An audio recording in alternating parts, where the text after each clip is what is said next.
Brad Stulberg, welcome to Midlife Male. It's great to see you. Thanks for being here. It's a pleasure to be here. Thank you for having me. Fellow Michigan Wolverine. What year did you get out? I went to Michigan twice. I went there as an undergraduate student, and that was '04 to '08. And then I was there for grad school between 2010 and 2012. And then I'm on faculty there for the last 5 years. So I guess I've kind of a three-time Wolverine.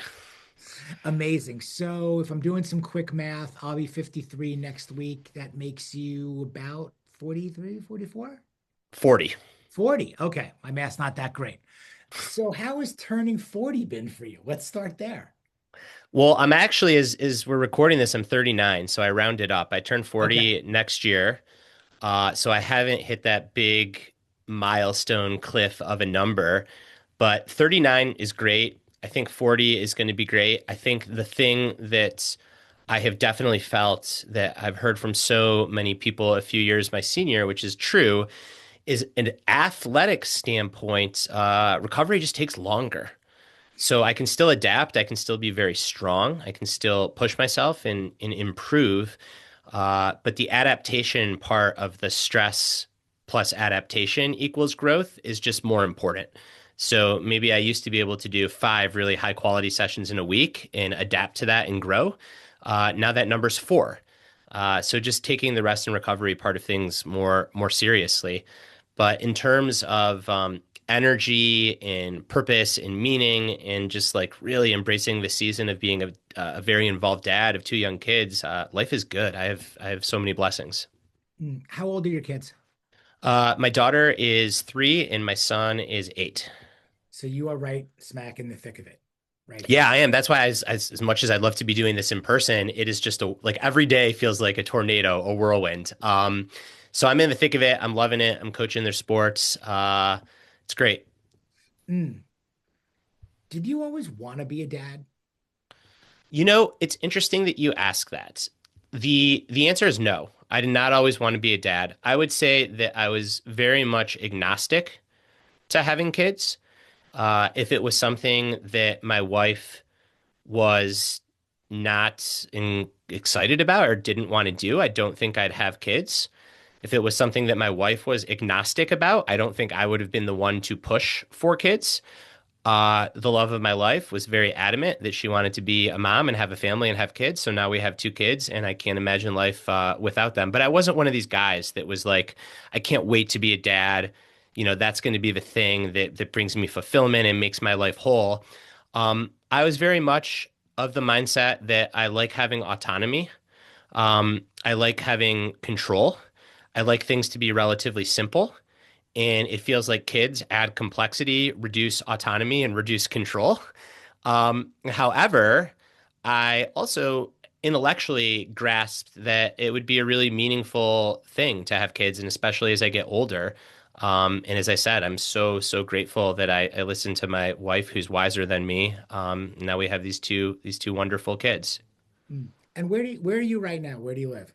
I'm in Asheville, North Carolina. Where are you originally from, or what got you to Asheville? I grew up in suburban Detroit. Went to school, as we talked about, like you, University of Michigan. Um, I spent time in Washington, D.C. right after school. Then my wife and I moved to San Francisco and then later Oakland. So we were in the Bay Area for almost a decade. But our family is on the East Coast in Northern California, is far away from the East Coast. Cost of living is extremely high in the Bay Area, and we wanted a place that felt a little bit more affordable, gave us more financial freedom and autonomy, and was closer to family. But neither of us really wanted to live in Washington, D.C. or New York or Boston. Like, we didn't want a big city.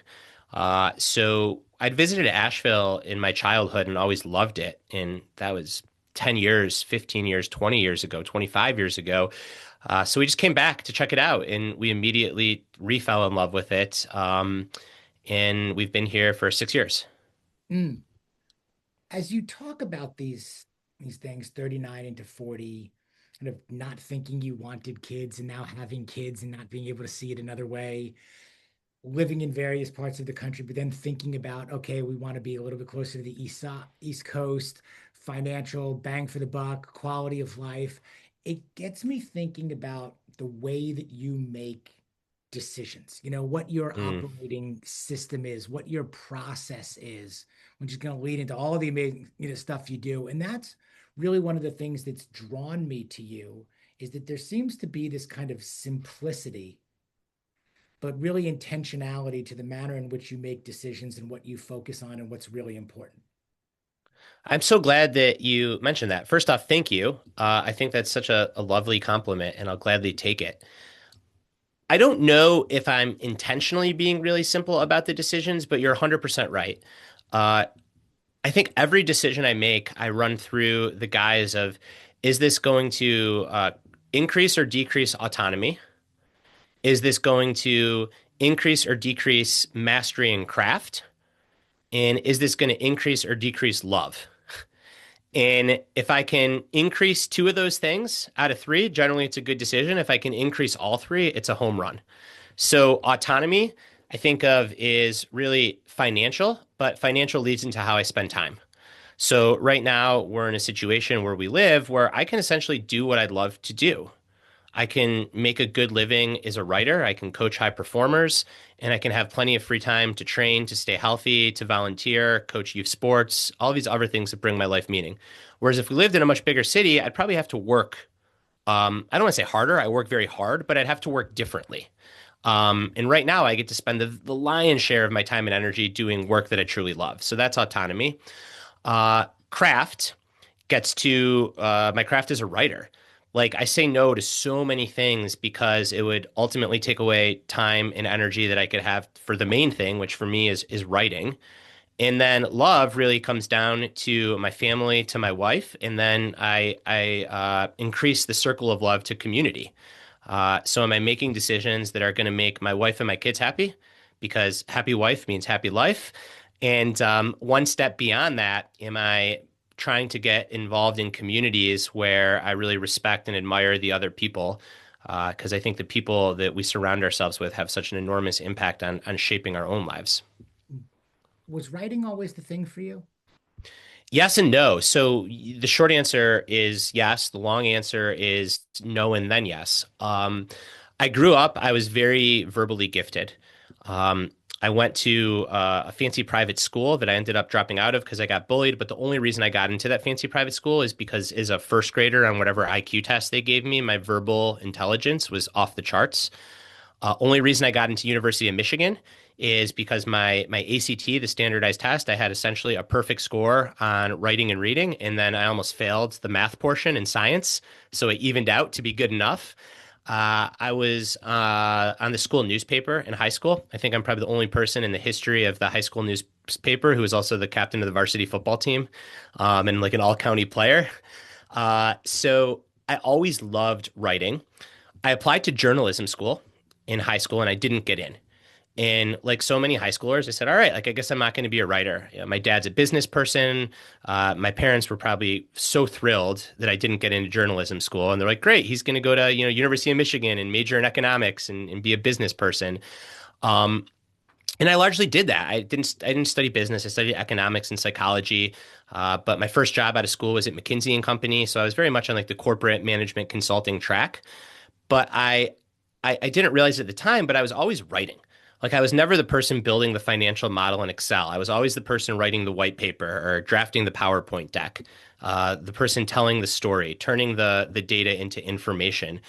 And this is back in 2008, which I call the era of Internet 1.0, and it was the blogosphere. So everyone had a blog. So I had this blog that I just had as a hobby. I mean, nobody was reading this thing, but I was still regularly writing. And then at McKinsey, like I got noticed for my writing. So I became the guy that they staffed on projects that had like a large white paper component because I was drafting the white papers. I went back to grad school and I continued working on this blog that still nobody read.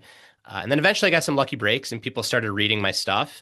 And then it was a really a 8-year process of gradually shifting down the corporate work and ratcheting up the writing until I had the confidence to say, like, I think I can be a full-time writer and do well.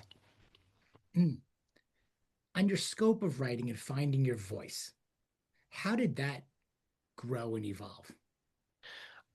That's a great question, Greg.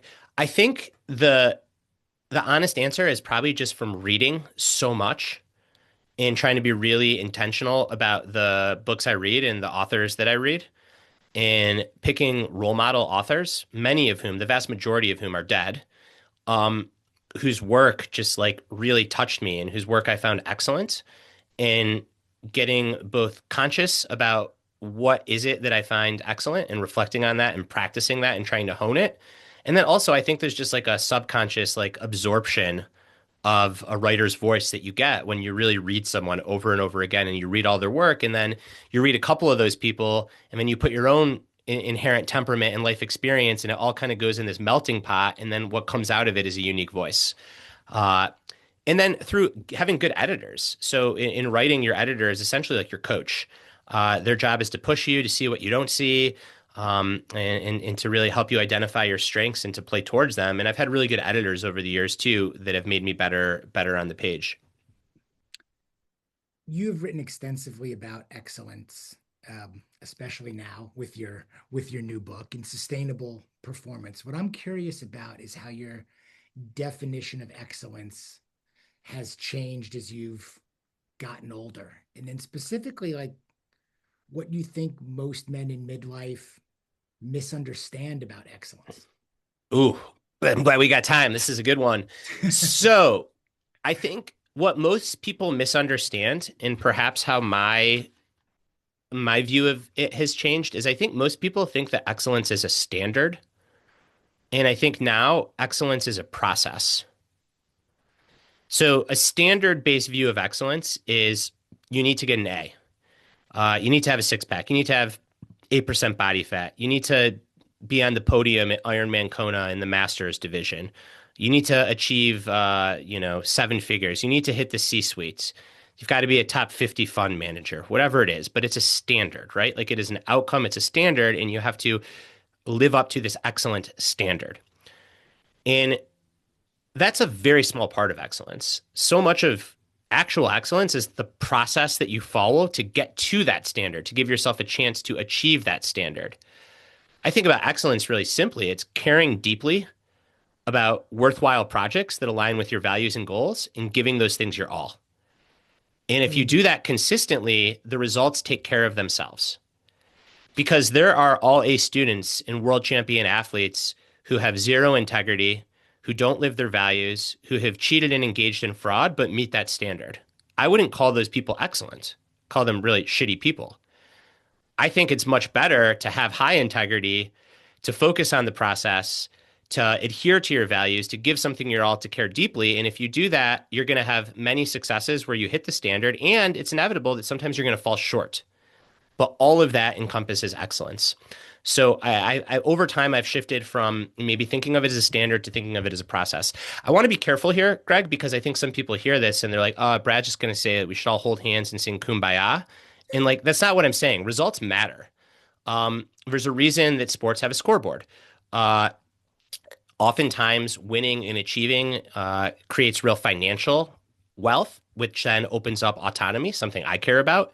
Uh, you win, you achieve, you get more opportunities, you get to meet interesting people, you get to have conversations like this. If I wasn't a successful author, I'd never be talking to you, or at least probably wouldn't be talking to you right now. So achievement matters, results matter, but the way that you get the best results is by not obsessing over results and by focusing on the process and losing yourself in the process and finding joy and satisfaction in the process. One of my favorite quotes ever came from Robert Pirsig, and he says, "The only Zen you find on the tops of mountains is the Zen that you bring up there." Mm. And I think excellence is about creating a whole lot of Zen as you aspire towards great peaks. What's one tip, if you can put it there, or piece of advice for guys that struggle with this? I think we know a lot of them, Yeah. right? The guys that chase the salary and title, the guy that thinks that the top of the mountain is the only place to be, no matter what the cost, in there. And that disconnect is what you're describing, what's in all that white space in between, of the falling in love with the process, if you will, and getting and being okay with the process is being really kind of that more holistic view of excellence, and the total life wellness, if you will. How do you got like how do you break that? Is there a tip that you have? If that's what you've been focused on, that's what you've been fixated on, that's what you've been led to believe, you graduate Michigan, you go after it and you don't stop, until you reach that C-suite or get to that proverbial top of the mountain, whatever it is for you. First off, I'd say, how's that working for you? And if the answer is it's working great, then keep going. If the answer is it's not working great, or I don't feel happy, or it's blowing up my marriage, or I feel isolated, or I'm turning to alcohol and drugs to numb the pain, then I would say, well, let's talk about that. I wouldn't say stop pushing. I actually think it's really important to keep pushing. I'd say maybe you're climbing the wrong mountain and you're a climber, like you're a pusher. You're just wired that way. And like my job isn't to take that out of you. I think it's beautiful. I think the world needs more pushers. Maybe my job is to help you find a better mountain to climb or to help you climb in a more sustainable, better way. How do you actually help people do that? I think that oftentimes you have to get to the top of a mountain that you thought would fulfill you and satisfy you, and then realize that you're still empty or you're still longing, or maybe you enjoy the summit for a day or a week, maybe even 2 weeks, but then it's back to wanting to climb again and helping people realize that that's just how humans evolved. Like that's our inheritance, that's our hardwiring. There's nothing wrong with wanting to strive. So if we can accept, not just intellectually, but in our bones, if we can truly accept that we're always going to want to achieve, but no achievement is actually going to make us fulfilled and satisfied, then we can start to focus on, well, how do we find more fulfillment and satisfaction in the striving itself? And that gets to things like, well, who are the people that you're striving with? Are you trying to do it alone or are you surrounding yourself with good people? That gets to, do you have any goals outside of work? Like, if not, man, it's so fulfilling to get good at a sport, to get stronger, to increase your squat or your deadlift, or to run a marathon. Like, maybe you need to take on a big concrete goal outside of work. What's going on with your friendships and your family and your relationships? Like, are those all falling by the wayside? And you can pretty methodically go domain by domain in someone's life and say, what are your values and are you living in alignment with them? And if the answer is yes, and you still feel like crap, well, then maybe you've got the wrong values. Maybe you're mimicking what you think your values should be, and that's not who you really are. And if you're not living in alignment with your values, then there's this behavior change, which is simple but not easy. But at least it's simple. Like there's a route forward to that. When did you start coaching? Also, I started coaching about 10 years ago. My first book, Peak Performance, had came out, and it performed well. This was back, I lived in San Francisco. Again, so much of my career is like I work very hard. I take pride in that, but there's also tons of luck. Anyone that says it's just hard work is full of shit, and anyone that says you just got lucky is full of shit. It's always both. So I worked really hard, and I got lucky in the sense that I lived in San Francisco, really at the start of the tidal wave of performance coaching. So for the longest time, coaches were just for athletes. And if you were an executive or an entrepreneur and you had a coach, that meant like you were doing something wrong. You're about to get fired. So we're gonna give you a coach to manage you out essentially. And then about 15 years ago, in San Francisco, this performance coaching started to spread outside of sport into the corporate world, into entrepreneurs. And it wasn't, hey, you're a coach, you need a coach because you're a low performer. It was, you need a coach because you're a high performer. We want to get more out of you. And I just published my first book, and people around San Francisco read the book and they said, wow, like, I want to apply that stuff. Will you coach me? And at first, I'm like, no, I'm not a coach. Like, I've never coached anyone. I don't think I should coach you. At the time, I'm young. I'm 30, 29 years old. And these executives are like, I want coaching. Like, do you know how young I am? I know I'm bald, but like, do I really look that much older? Um, and eventually I met with this guy, Ed Bautista, phenomenal executive coach. And I asked him for advice. And he's like, let me read your book. And he read my book. And he's like, you got a lot of good ideas. And there's a lot of snake oil out there. Like, I think you should just start coaching. Like, well, where do I go to school for this? Or what certification do I need? And he's like, you don't need any, man. He's like, you got it. You wrote this book. Like, just go be yourself and try to help people. I started out doing it pro bono. I wasn't about to charge someone. Little did I know, it's one of my first clients. I can't name names. Is executive of like a Fortune 10 company, and I'm charging her like $80 an hour. It's like I look back and I just laugh, but I didn't have any confidence. Um, mm, but like anything, like I just did it. I refined. I got feedback. I did it more, and then gradually the coaching practice has grown to supplant my writing. what type of individual comes to you? Are they ones that you are pushing for higher performance, or are they ones that you're pulling back because Great question. They've over indexed? Is it a combination of both? I think the person that comes to me, there's tons of selection bias. So I don't do really any marketing. So the people that come to me, they read my books and then they figure out that I'm a coach and they say, I love this book. I want you to coach me. So there's already some fit because them liking my book is the first filter. It tends to be someone that says, I either lost my mojo, like I used to really want to be excellent. I Mm, used to want to achieve, and now I'm just kind of like going through the motions a bit and I want to get my mojo back. Or it's someone that says, I'm pushing, I'm going 150 miles an hour, and I'm a little bit scared that there's a cliff edge that I'm not aware of that I'm about to push myself off. And I need you to help me figure out how to make this more sustainable. Um, the first category tends to be like mid-career executives who've been in the game for a long time. The second category tends to be younger founders and entrepreneurs who have the energy to push at 150 miles an hour, but also who have the foresight and the wisdom to see that if they keep doing this, they're going to blow up. mm. If we were stripping this back to the fundamentals about what Hmm. actually really matters for long-term excellence, physical, mental, emotional, financial, what does actually matter? If we really strip this to the fundamentals, what I would say, and I'd go about this very methodically, is the first thing I would say is, are you exercising? Straight up. Like, do you have a physical practice? I don't love the word exercise because a lot of people like have a viscerally negative reaction to exercise. Do you have a physical practice? Are you training? Uh, we know that training is the best thing you can do for your physical health, but increasingly we know it's the best thing you can do for your mental and cognitive health. So the number one thing to prevent dementia is to train, to exercise. The number one thing to improve creativity and problem solving is to exercise. It's not to like look at word searches or do crossword puzzles, it's to exercise. So it's such a foundational habit. So do you have a physical practice? Be my first thing.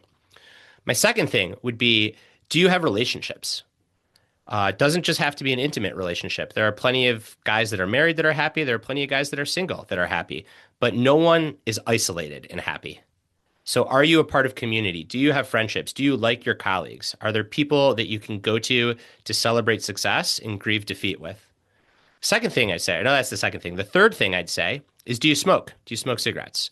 And if you do, why'd you get into that? And do you want to smoke or do you want to quit? 99.99% of people that still smoke, they say, I'm addicted, I want to quit. Great. Well, then let's help you figure out how to quit.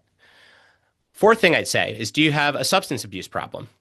So, do you have an alcohol problem? Do you have a problem with hard drugs? And if the answer is yes, same thing. Like, let's work on that.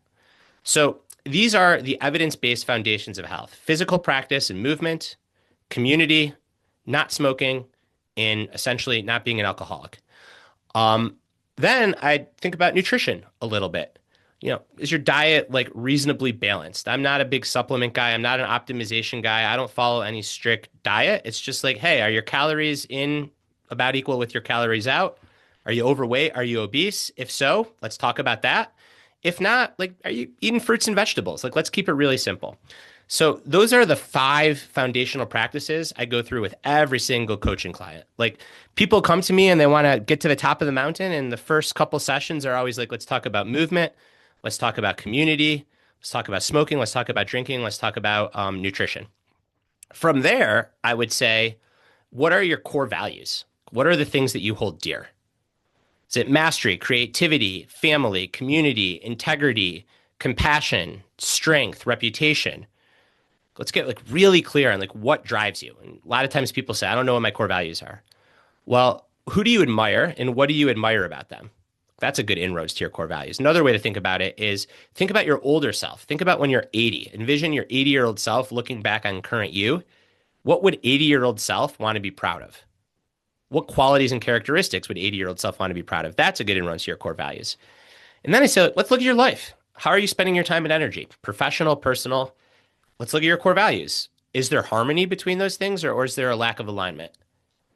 And then ultimately, the work is doing everything possible to eliminate the space between one's core values and how they're spending their time and energy to try to get as much alignment as possible.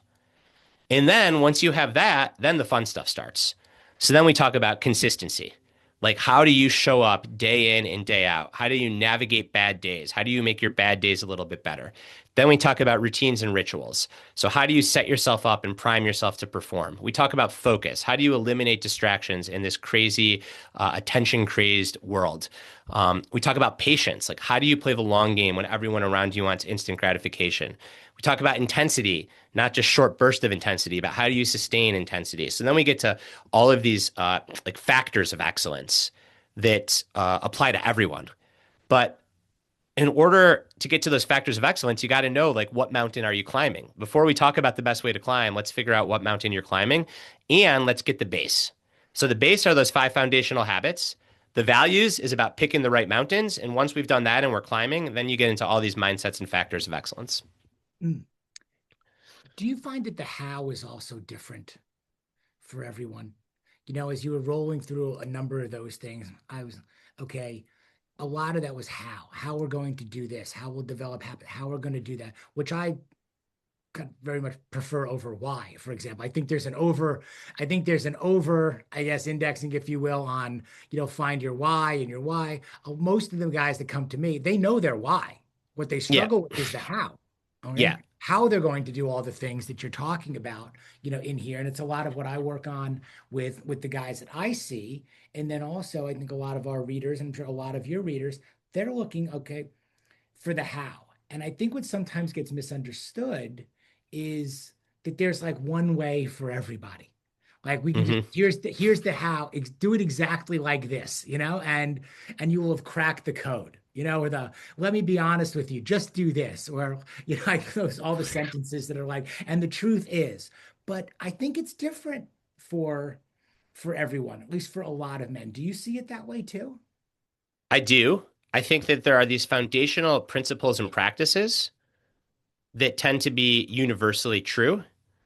I think how you apply and how you use those foundational principles and practice is very individual. So everyone can agree that consistency is really important. How does one show up and be consistent is going to look very different on an individual basis. Everyone can agree that being patient and understanding there's no such thing as an overnight breakthrough, you have to play the long game. That's important. How to actually get someone to do that is going to look very different based on the person. An example that I love to make this really concrete are the importance of measuring and tracking things. So, tracking finances, investments, tracking your heart rate variability on a smartwatch or an Aura Ring type of thing, tracking your sleep score, your recovery score, all these things to track. Some people, tracking is great and it's a source of accountability and it keeps them motivated and it really helps them. Other people, they get so obsessed with tracking that they lose sight of the thing that they're actually working toward. And it completely gets in the way and it hurts their performance. Same device, completely different outcomes based on the person and where they're at in their life. I mean, I know some people who have put on one of these biometric tracking devices and it has helped them eliminate alcohol dependency. It's helped them sleep better. It's motivated them to start exercising. It's been great. I know people who have tried to wear one of these devices and it makes them totally miserable and their sleep gets worse and their performance gets worse. So that is, to me, a great example of the individual and nature of performance. But what we do know is that showing up and being consistent and being patient and having a ritual and routine and all these things like that matters. How you're going to implement is going to be different. Where do you land if I said hold up your hands and wrists? Okay, do we have auras and whoops and garments on? No, I don't use any of that stuff. In the reason for that is I think that there's a propensity to be over dependent on those, and then you become fragile because the Whoop might tell you that your sleep score is X. But in my case, I've got two young kids. Like, there's nothing I can do about it. And if I waited until a perfect recovery score to train hard, I never train hard. Um, I think that performance is so complex, and for all that we know, it's still so mysterious that I would never want to outsource my potential essentially and how I'm going to show up to an algorithm, to a black box algorithm, which is what these devices are. Mm, However, if I had a problem with drinking, or if someone told me your sleep is so crappy and you don't even know your sleep's crappy because you've just gotten used to sleeping so poorly for the longest time. If I was fat or obese and I needed help losing weight, then I'd hold up my wrist and I'd be wearing those things. So I think that once you get to a place in the performance ladder where you've kind of got the fundamentals down, then I think they get in the way. If I think you need help with the fundamentals, or if maybe you nailed the fundamentals, but then life changed and you've kind of relapsed, that's when I think these things can help. And finally, I think you have to know your temperament. So I'll tell you a story from earlier this year where I'm allowed to swear, right, in this interview. Absolutely. Yeah, I fucked up. So my main athletic pursuit is powerlifting. And in particular, I care deeply about my deadlift and bench press. I mean, I squat for health, but like I'm not one that's going to try to hit a 600-pound squat. My body's just not going to do that. Deadlifting, I had what is it? A top set double. So I was going to go for these 2 reps in the gym, and the prescribed weight was 515 pounds. And it was the peak of the training session. No, excuse me, the peak of the training cycle. So like this is the peak of an 8-week cycle. Is this 515 double? And my kid had been sick that prior week. I hadn't been sleeping great. Um, I didn't sleep really well the night before. I absolutely needed a lot of caffeine to like get activated and aroused for the session. And I didn't tell my coach any of this. And my attitude is just like, fuck it, let it rip. Like, I've got kids. I'm never going to have the first night, the perfect night's sleep. Like, I'm just going to go for it. Send it. And I hit the first rep. And after that first rep, my nervous system was just done. And I went down to try to pull the second rep. I set my hips too low and I tweaked my back. I got very lucky, Greg. Like, this was a 10-day back injury, but it very could have easily been like a 10-week back injury. The moral of this story is in that moment, I should have been wiser and I should have said, Brad, imagine you're the kind of person who wears a whoop and who obsesses about his recovery score. What would that person have done? That person would have never taken the lift. They would have said, life has gotten in the way. I'm not recovered. I'm going to shut it down for today, or I'm not going to shut it down, but I'm going to adjust the workout, adjust the program, and maybe try the PR a week or 2 weeks down the road. But I didn't because I'm stubborn. I'd say the opposite is true for the person that's on the other end of the spectrum from me. The person who's so obsessed with their recovery score and their heart rate variability and never says, fuck it, let it rip. It's helpful for them to ask themselves, what would Brad do? What would someone like Brad do? So we all need to know our temperament in where we sit on that spectrum. And we all need to make sure that we're looking the other way. So if you're like me and you think these devices just make you fragile, every once in a while ask yourself, hey, if I was someone that really liked these devices, what might I do differently? And do that. If you're someone who swears by these devices and uses them all the time, ask yourself, what would it look like to be a little bit more agnostic about these things and just to trust that I'm the body's resilient and I'm capable. Mm. How big? Nuance. People don't like nuance, but there's a lot of nuance. It's a lot of nuance. Yes. And I think the thing that What about you, Greg? I'm curious, real quick, not to turn the tables. Like, where are you at yeah, on the devices? very much aligned with you, which is why I was just really happy to let you run right there. Yeah. I have been a tracker for years. Again, I'll be 53 next week. And I have, of the last probably seven, as of about 6, 7 months ago, canceled everything and took them all off for the reason that you were describing. I'm in the lifestyle. You don't need it. I know And it's just myself. going to hold you I'm back. Yeah. 175 pounds, sub 10% body fat. I train to do what I want, when I want, with who I want for as long as I want. I know how I sleep. My kids are out of the house. I don't drink alcohol. I don't smoke. Like, I've been in this game and been in this lifestyle for a long time. I found I don't need it, to your point. I don't need to charge it. I don't need to worry about Right. charging I it. was going to say, and it And makes it less fun. Like, it makes right, the it more data's robotic. easily manipulated. Like, I take it off to shower, then I forget to put it on, then I go work out, then I put it back. I'm like, why do I need this thing? I train 5 to 6 days a week over various modalities. Yeah, you got it. I'll swim, I'll hike, I'll box, I'll do it. I don't do as much powerlifting anymore for the reason that you also just described.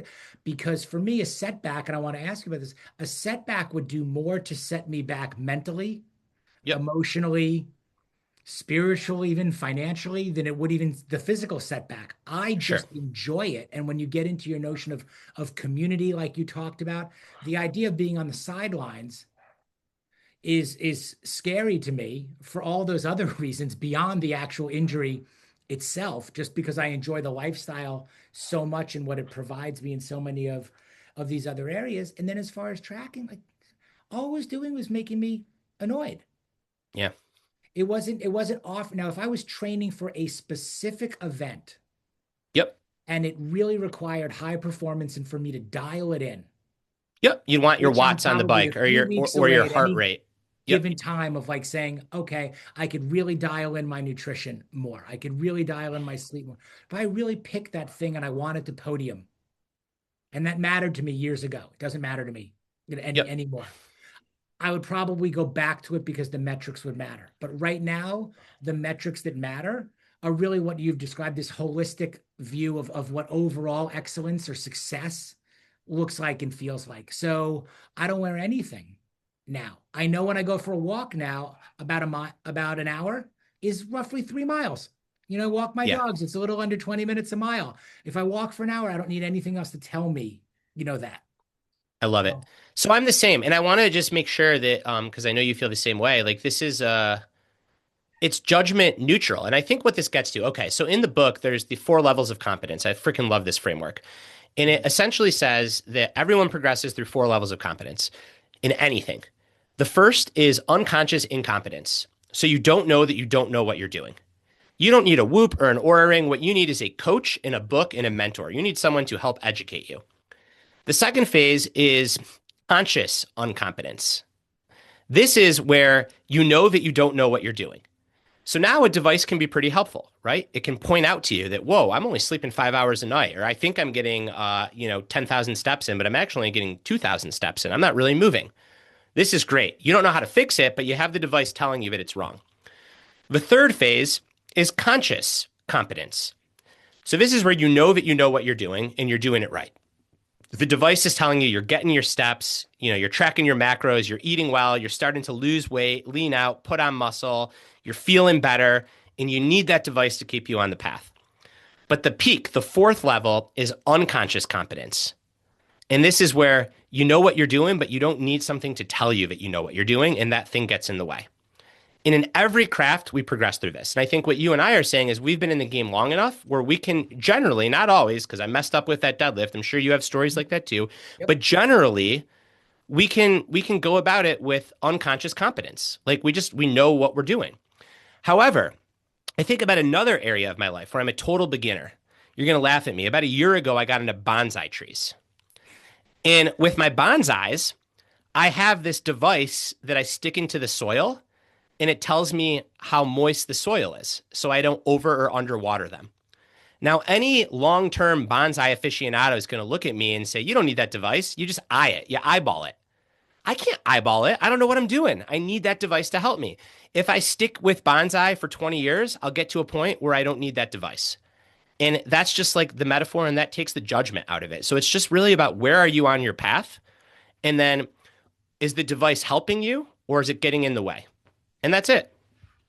I love this notion also about being a beginner again, and that you can be a beginner, you can develop new habits, you can gravitate towards things any age or stage of your life. And that in itself is excellence to me. For The sure. courage and conviction again and intention of I'm going to pick up something new. So I'm not going to be excellent at bonsai trees yet, or taking care of them, growing them, however, pruning them, whatever it is. I know All of you it. I'm got one terrible at all behind of you, it. and I see in the Karate Kid. That's what he does. That's about as much as I know about Yeah. the art of the bonsai tree. But the point that there is something excellent about being a beginner, like that effort that you put in, that being okay with being looking either foolish or starting from the bottom or doing that at as especially as we get older and we think that maybe we can't or we shouldn't, or we shy away from that. Is that a tenet of excellence to you too? Do you also pick up a new hobby every year? Do you have a standard around that? I don't have a standard, but what I would say is the tenet is curiosity. And I think curiosity is going to lead you into new things, new hobbies, new habits, and trying out new things. And I think it's so important to excellence because, again, like so much of excellence isn't about the standard you achieve, it's about the person that you're becoming. And in order to become a really full textured person, you've got to take on new challenges and you've got to be curious about new things. Other you're going to stagnate. And we don't want to stagnate. So, yes, I think it is very important to be curious. And I think a natural outcome of being curious is taking on new challenges. Now, does that mean a completely new hobby all the time? No, it could mean a big goal, or it could mean changing the approach that you've taken to something you've done for a long time. Could it, though, mean picking up something entirely new and being a beginner? Absolutely. Um, I think a great example of this, and it's a stereotypical example for a lot of midlife guys, is golf. I think golf is a great game because there's just endless opportunities to refine and get better, and you can do it for your whole life. And I think a lot of people hit midlife and they have a little bit more time. Maybe they have a little bit more income. And I don't think many people think they're going to make it on the PGA Tour. I think they like the process of trying to get better at something, and it puts them in a community. Now, golf is just one example. You can get that in the gym. You can get that painting watercolor. You can get that doing anything, but you've got to have those outlets. Otherwise, eventually you just stagnate. Let me talk to you about community a little bit too, because you've used the word a few times and it's absolutely a core value that's there. And at the same time, uh, writing is lonely and can be lonely. Working from home, can Yep. also be lonely in a way. Or powerlifting, you know, Henry Rollins said like 200 pounds is always 200 pounds. You got to lift it yourself. It's an individual, not necessarily totally an individual sport, but you know what I mean there. It's different from, let's say, group exercise, per se. Um, where are you, like, where do you find your community? And then kind of combine that again in the harmony of the work that you do, which is it's largely individualistic, if that's Yeah. correct. So the one thing I'd push back on there, and I'll answer your question, is the powerlifting. And Okay. this is where I'm really lucky. So I train at a gym. I go there 4 days a week. I train around the same time every day. And it's the same group of 15 to 20 people that are also in the gym. And yes, the sport is individual, but those hour and a half sessions at the gym where I'm with those other people and they're working towards their own goals, I'm working towards mine, we're joking around, we're supporting each other. We literally see each other 4 days a week. We see each other through kids being born, through dogs dying, through marriages, through divorces, through successes, through failures. Like the one stable, predictable thing is that gym.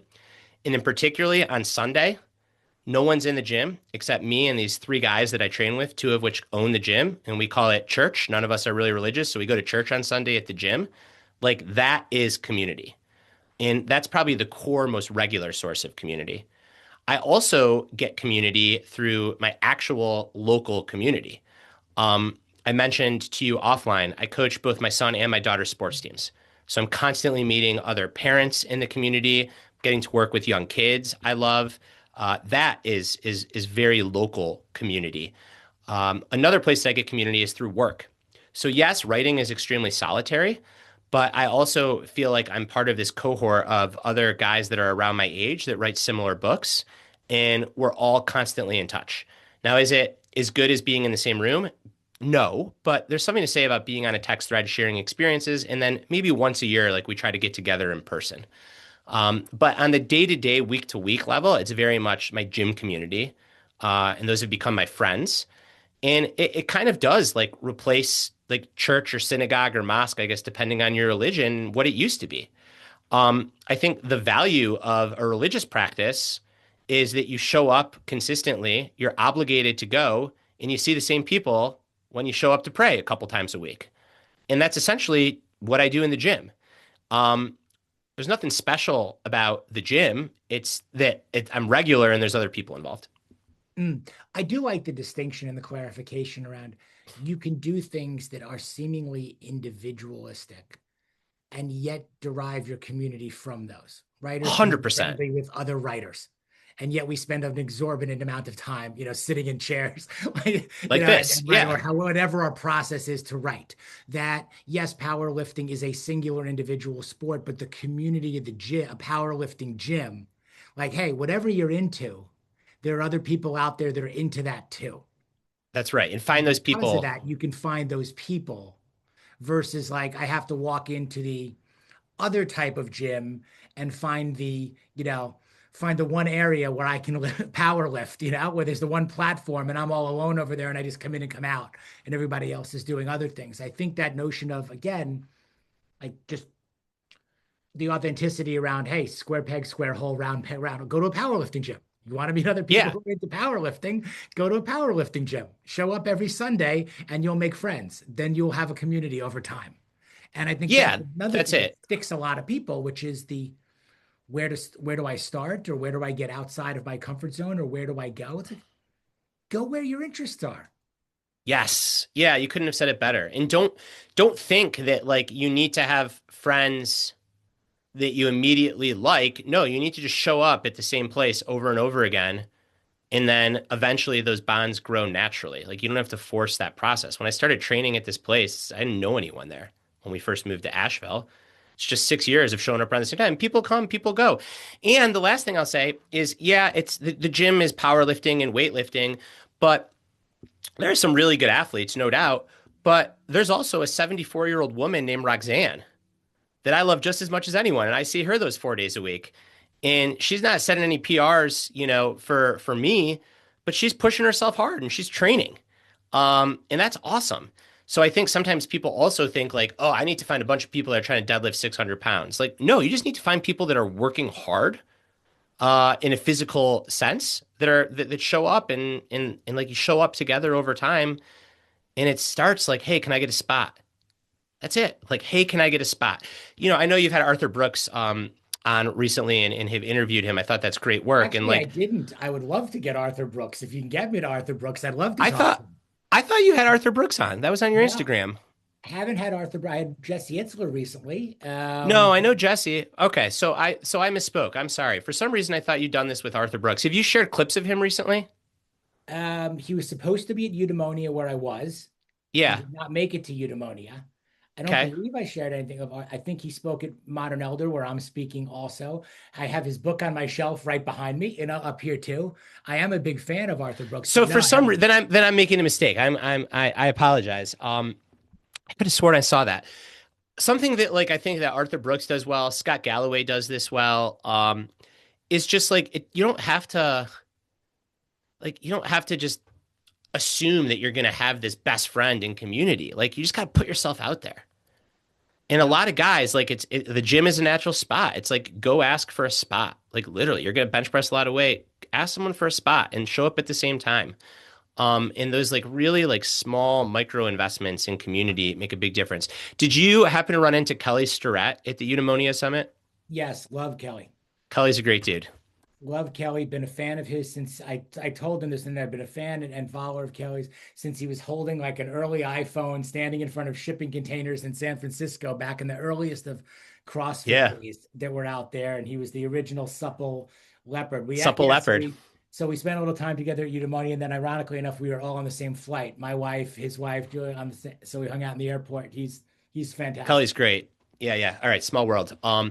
But yeah, so it's a long-winded way of saying I think that like just committing to showing up regularly, and I love how you put that. Like just follow your interests and you'll find your people. What's an excellent day for you? Like, do you wake up, like, thinking about again, like, you have a set number of hours? Okay. Obviously, you're in the gym 4 hours. What I also noticed about, Yeah. is you're very observant. Like, I'm like, wait, how much television does this guy like? How many, like, he watches a lot of sports, and then you're very timely with a lot of the things that you write and that you utilize out there to kind of push the examples, and the Yeah. values and principles in there. I was like, wow, like, so you had to watch that or had to see that or get that clip. Like, what's your excellent day? I'm shaking my head. Like I don't have an excellent day per se. Um, what I have are like a couple of daily practices that if I nail these, then everything else falls into place. So one daily practice is 60 minutes of physical movement. That can be training at the gym, that can be walking the dog. It depends on the day, but like 60 minutes. If I don't move for 60 minutes, it's not going to be a good day. Another daily practice that I have is an hour and a half of deep focus work. So I can take meetings, I can record podcasts, I can do coaching sessions, but if I don't have a 90-minute block in the day where I'm either reading a book for research, or I'm working on a newsletter, or I'm working on an Instagram post, or I'm working on my own book, like deep focused, hard, effortful cognitive work, my day's not going to be excellent.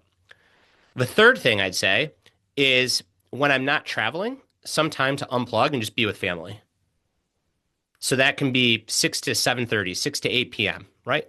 Dinner, play with the kids after dinner, get them down to bed. And then the fourth thing that sets me up for an excellent day is not fighting sleep. So I never fight sleep. I don't care if I'm tired at 9, 9:30, 10. I go to bed when I'm tired. And that allows me to wake up and rinse and repeat. If I have those four things in place, daily physical activity, daily block of deep work, family time, and not fighting sleep, then everything else like falls into place, works well. To your question about staying up on things, um, I try not to spend a lot of time like on mindless bullshit. So like I don't scroll social media ever. Like I'm never just scrolling. Like I'd rather go to an aggregator and be like, these are the interesting stories in sports. Um, Back to community and team. I just this year hired a research assistant, and she loves sports. Like she's a sports girl. I joke around that I got her before Bill Simmons did at The Ringer. Like she's just so into sports. So some of it, if I'm being totally honest, is like she's finding these incredible stories and then sending me the clips or the links, and then we meet every day. We have a creative meeting every day, and then we talk about the stories and we figure out like, well, what do we have to say about them? Which gets back to writing not needing to be such a solitary endeavor. Uh, so that's the two-part answer to your question. I think like if you were to ask me like what my best day is when I'm just firing on all cylinders, and I don't always have a day like this, is I wake up and I do really deep work in the morning. I help get the kids off to school. Then I either go train if it's a gym day, or I take the dog on a long walk if it's not a gym day. Then I come back, I eat lunch or brunch, whatever you want to call it. It's late morning, early afternoon. Clean up my inbox because I got administrative stuff. And then I either have coaching clients or I do something like this. Like I have like a good, meaningful conversation in the afternoon. That would be like my great day. Now, not every day is like that because I don't always have full control of my schedule, but I try to make enough days like that where I can gain gumption and inertia and move forward. Mm. What does the next stage look like for you? You know, not about now you're turning the corner on 40. Your kids are 3 and 8. You've become a prolific writer. You have seemingly backed your way into a successful coaching career, you know, as you know, and 100%. moving forward in there. Like you've relocated yourself to a place that you're really happy, you know, being down in Asheville. What do you think the next? Do you think in terms of like, hey, 40 to 50 or 40 even to 45? Like, do you have a grander plan or like, no, I just master the fundamentals, you know, and my definition of core values and excellence, and it'll work out. Yeah, I think it's the latter. Like master the fundamentals, stay on top of my core values, practice what I preach. Um, I guess if I think about the next 10 years, I think there are things that I'm looking forward to, and then there are things that I also know that are going to be really challenging. One thing that I'm looking forward to is especially my daughter just getting a little bit older and being at school and sleeping through the night. I think that will increase autonomy. I know how much we wanted to do this in person, and like part of the reason I can't do cool stuff in person very often is it's just so hard to like give a day away right now with these two young kids, and it's just a season of life. However, I know that when my two young kids aren't young, it's going to break my heart. I'm going to be heartbroken because they're going to be older and more independent. So it's like the gift and the curse. And there are parts of it I'm looking forward to, and then there are parts of it that I know are going to break my heart. But I think fatherhood over this next 10 years and the evolution of what that means for me is something I'm very excited about. Something else that I am thinking more and more about is how do I set myself up for not just good performance as an athlete now and chasing these big goals, because I think it's really neat to have these big concrete goals, but how am I also making sure that I'm setting myself up for success and longevity? So when I'm your age, I feel really good. And when I'm 73 or 83, I can get up and down off the floor. I can wrestle. You know, maybe I'm not going to wrestle with my kid well, by the time I'm 83, my kid will whoop my ass. But my grandkids, you know what I mean? Like really starting to focus more on away from performance in sport and more towards longevity.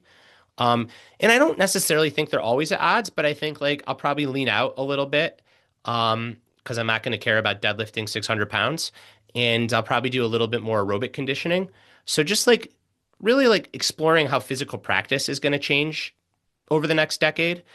And then in terms of craft, I think just owning my seat. Like really now I feel like I have the confidence where I can say what I want to say and I'm less concerned about what other people think and I want to write the books I want to write. What terrifies me is just how much the world is going to change in the next 10 years. Artificial intelligence is going to have massive impacts. We both live in the United States of America. Like our political system just feels like it's at a very different point than it was in the 90s. I don't know if it's going to be better or worse, but right now it just feels like there's a lot of unknowns and a lot of big change that's coming. And on the one hand, I'm like, what a cool time to be alive. And on the other hand, I'm like, man, like I want to stay relevant. That's going to be hard. All these kids are coming up on like freaking TikTok, and that's the last thing I want to do is be on TikTok. So like, what does that mean for me? How am I going to stay relevant? How am I going to get to continue to do the things that I want to do? And those, again, it's like the gift and the curse. Those things scare me, but they also excite me. Mm. Why is it important to be relevant to you? I think about this a lot now. So I'm just curious. And by the way, I'm like, who do I want to be relevant to? By the way, Yeah, I you're don't want older to than be me. You on might, TikTok. And I had a conversation right. earlier about, hey, Greg, you don't have to be on TikTok. We can just have somebody that takes all your stuff, puts like you'll never have to go on there. But should you be a part of that medium and all? And I don't know. Like again, I'm about to be 53. It's like, who am I trying to be relevant to and for how much longer? And at the same time, trying to raise good, healthy young men at 19 and 22. So And this I'm is a like, great, this is okay. This is the perennial question, and maybe you teach me more than I teach you. I, the way that I think about it, and this is kind of arbitrary, is that between 40 and 50 is a time when I can still produce really good work, maybe my best work. I don't know. This most recent book, The Way of Excellence, might be my best work. I think it's really fucking good. I'm proud of it, and if it is, then so be it. But maybe there's one or two more in me because I'm going to have more experiences. When I wrote Peak Performance, I was young. I hadn't experienced my first major depression. Like that shaped me as a person. I didn't have a kid. Well, shit, that changes how I think about excellence. So I don't know what I don't know, and I don't know what's going to happen, but I'd like to think there's more in the tank. And I think by relevant, I mean I want to continue to have the opportunity to talk to interesting people and get paid to do work that I find interesting. mm, exactly the same. I have internal strife and conflict around it too, because a big part of this to me is about living our message, which I think what you're talking about. And there is a hypocrisy of, wait a minute, if all I really want to do is be with my family, train. And train. Yeah, Yeah, I exactly. want, I want to be with my family. I want to train. I want to write, and I want to coach a few guys, and which throws off enough cash flow to not invade principal and all the other things. And I did 30 years of business and entrepreneurship, and had the suit and did all the stuff. And then one of the reasons I didn't do, I wrote about this earlier. I spent a lot of money thinking I was going to try to become a keynote speaker. Yeah, The book came out and the book was doing well, and now guys were hiring me to coach, and the groups were bringing me in to start speaking about it and all this. And I was like, I should be a keynote speaker. And my sure. publishing guy was like, you. So I went and I wrote, paid to write the keynote, have somebody help me write the keynote and record some video and practice on the stage, do the whole thing, and went to the workshops and everything. And what I found was, I don't want to fucking be on planes. Yeah, Like everybody that I liked in the business and that was super successful, they were on like 60 planes a year. yeah, And I'm like, nothing about that felt authentic, felt like me. yeah, Talked to some air conditioning company in Cleveland in December. I don't care how much money they're paying me, to not be home, miss my kids' high school, basketball game, not be yeah. training in my own location. So Like, you've already, so I think that's why we're kindred spirits, and that's why, like, we like each other, or we like each other's work too. Is like you're clear on your values and you're practicing what you preach. And I think maybe a different way to say it is like you want to be as relevant as you can within your core values. yeah, I want to do cool shit with cool people, which is like why we Yeah, talked about it would be awesome to do this in person. We're both, and I love boundaries, and like you, I say no to a ton of stuff. Yeah. overall. But I'd like to be a really good curator and value time because it's the major So resource you in don't, any so relationship. you don't feel the need to be like, you don't feel that drive to be relevant in the way someone like Arthur Brooks is relevant. Like I don't that's think lost its so. appeal to you. Yeah, I think the I'm not willing to do what it takes to be that Well said. relevant, if that makes sense. At And it your takes age, well showing said. up at all of these things, to go to these things, to want to be out Nonstop and there. promote yourself nonstop and to invest a lot of money in promoting yourself nonstop. Yep. Correct. If you gave me the better one or better two, which is one of my examples, said, hey, I want to do an hour and a half of deep work a day. I want to train with people I give a shit about. I want to have breakfast, lunch, and dinner with my wife and my kids as often as Yep. possible. We just got back from a family trip. Or I got to be on 60 plus planes, but I could be in the New York Times, or I could have an audience of a million plus, people and be Yep. relevant and do all that.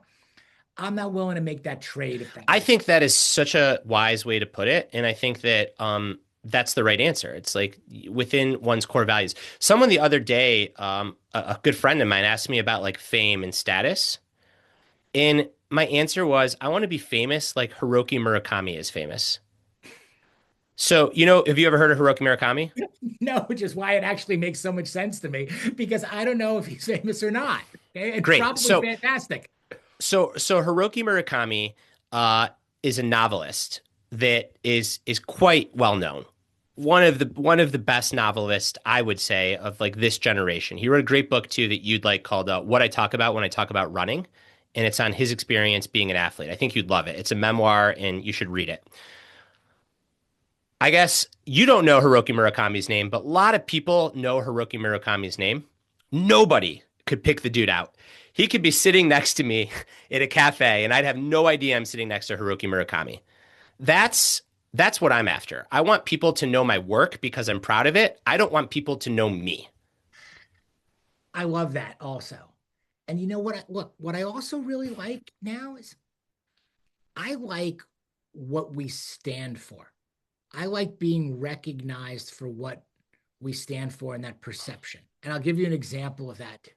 We were just in Venice Beach. We took a week in Manhattan Beach with the family. One of my sons goes to college out in LA, so we picked him up after finals. We rented a place, and the four of us were all together.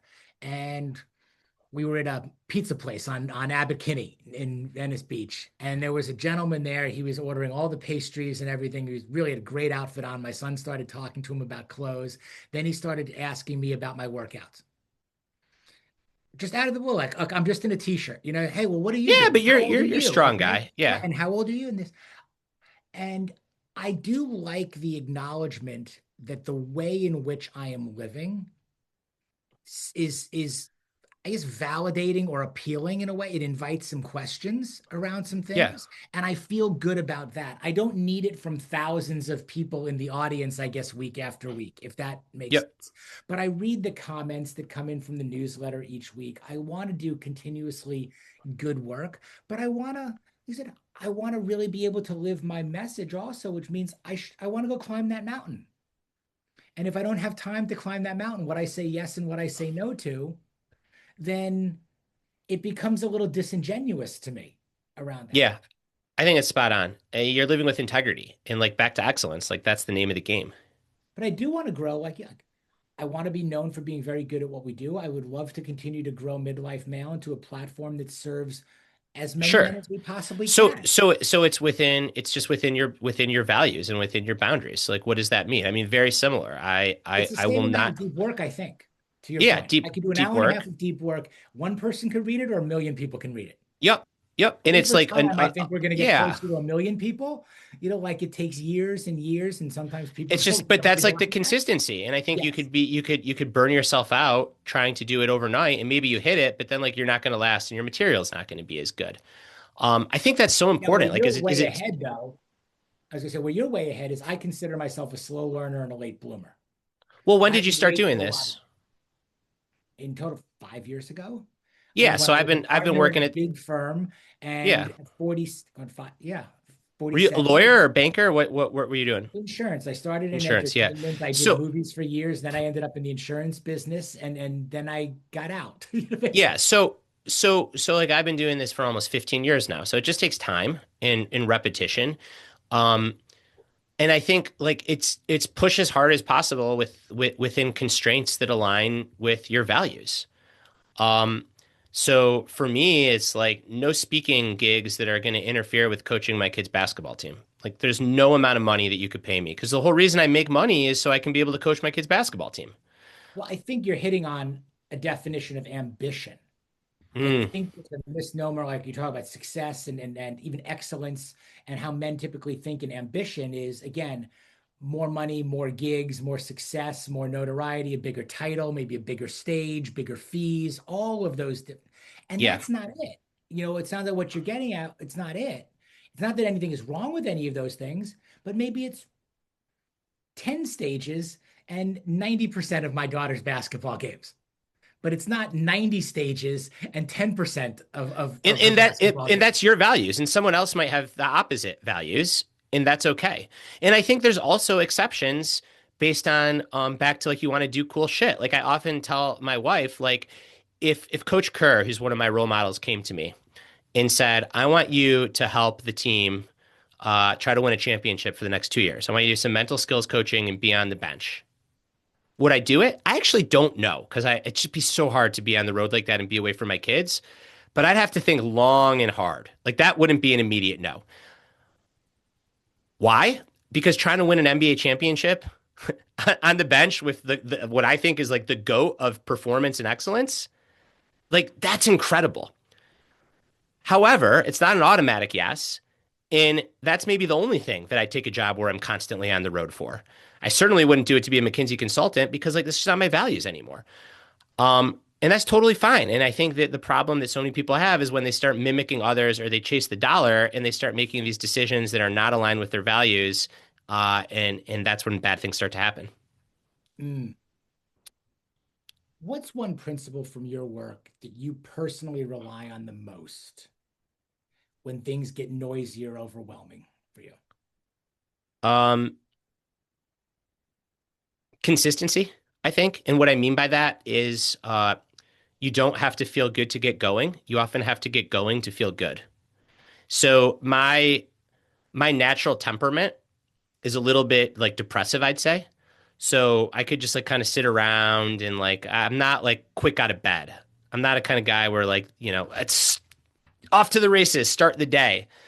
People might think that about me, but like I really struggle to get out of bed. But I know that I don't have to feel motivated to get going. I just need to get going in order to feel motivated. So I think Rich Roll, the podcaster, he says mood follows action.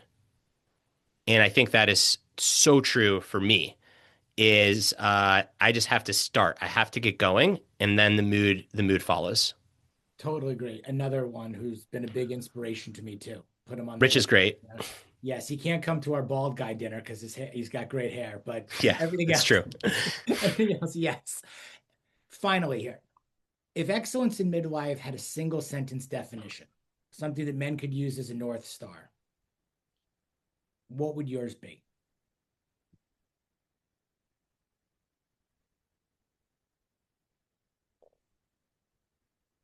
Know your values, live them, and give a damn.